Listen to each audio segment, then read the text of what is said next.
ஒரு ஊடகத்தை நடத்தி கொண்டு இருக்கிற ஒருத்தர் மைக் எடுத்துன்னு போயிட்டு பீச்சில் வடநாட்டை சேர்ந்தவங்கிட்ட ஐயா எடப்பாடியுடைய புகைப்படம், மு.க. ஸ்டாலினுடைய புகைப்படம், சீமானுடைய புகைப்படம், நடிகர் விஜயோடைய புகைப்படம், இது 4 வச்சுட்டு இதில் யார் தெரியுது உங்களுக்குன்னு கேட்குறாரு.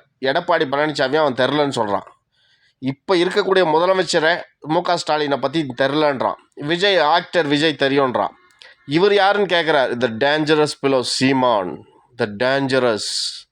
4 பேரும் ஒரே மாதிரி சொல்கிறானுங்க, டேஞ்சரஸ் சீமான், சீமான் டேஞ்சரஸ். யாருக்கு?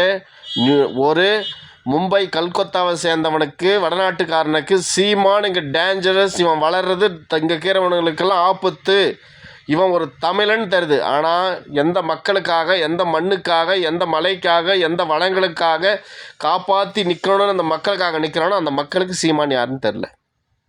வடநாட்டுக்காரனுக்கு தமிழ்நாட்டுடைய இன்றைக்கி சீஃப் மினிஸ்டர் யாருன்னு தெரில, முன்னாள் சீஃப் மினிஸ்டர் யாருன்னு தெரில, எதிர்கட்சி எடப்பாடி பழனிசாமின்னு தெரில. ஆனால் சீமான் டேஞ்சரஸ். மாலூமே த டேஞ்சரஸ் சீமான், மாலூம் மாலூம் த டேஞ்சரஸ் ப்ளோ சீமான்றான். உங்களுக்கு தெரியுதா? அவனுக்கு எதிரி யாருன்னு தெரியுது, தமிழ்நாட்டில் இருக்கிறவனுக்கு நண்பன் யாருன்னு தெரில. இதுதான் சொல்கிறது தற்கூரி பயல்களா அப்படின்னு உங்களை.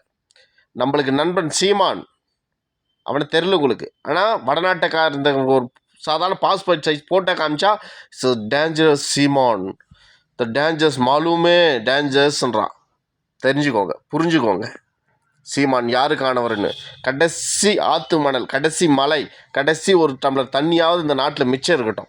அதையும் ஒழிக்க நாதாரி பறவங்களுக்கு, நாசனமாக போனவங்களுக்கு, குடும்ப அரசியல் பண்ணுறவங்களுக்கு, குட்டிச்சோரா பறவங்களுக்கு, கூத்தாடிங்களுக்கு ஓட்டை போட்டு நாசனம் பண்ணிடாதீங்க.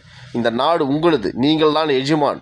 தேர்ந்தெடுக்கும் போது யாரை தேர்ந்தெடுக்கணும் சரியானபடி தேர்ந்தெடுங்க. விவசாய சின்னம் சீமானை தேர்ந்தெடுங்க, தப்பு இல்லை. ஒரு வாய்ப்பு கொடுப்போமே, இன்னும் அப்படியே உக்காந்துட்டா எழவே மாட்டாரா? ஒரு வாய்ப்பு 5 வருஷம் கொடுப்போமே, காசு வாங்காமல், யாருக்கிட்டையும் கை நீட்டாமல், கோட்டருக்கும் கோழி பிரியாணிக்கும் ஓடாமல், நம்ம வாக்க நேர்மையான முறையில் ஜனநாயக கடமையோட, தமிழ் ஜனநாயக கடமையோட ஒரு தமிழ் அரசு மலரட்டும். சீமானுக்கு ஒரு வாக்கு அளித்து பார்ப்போமே. என்ன தப்பு?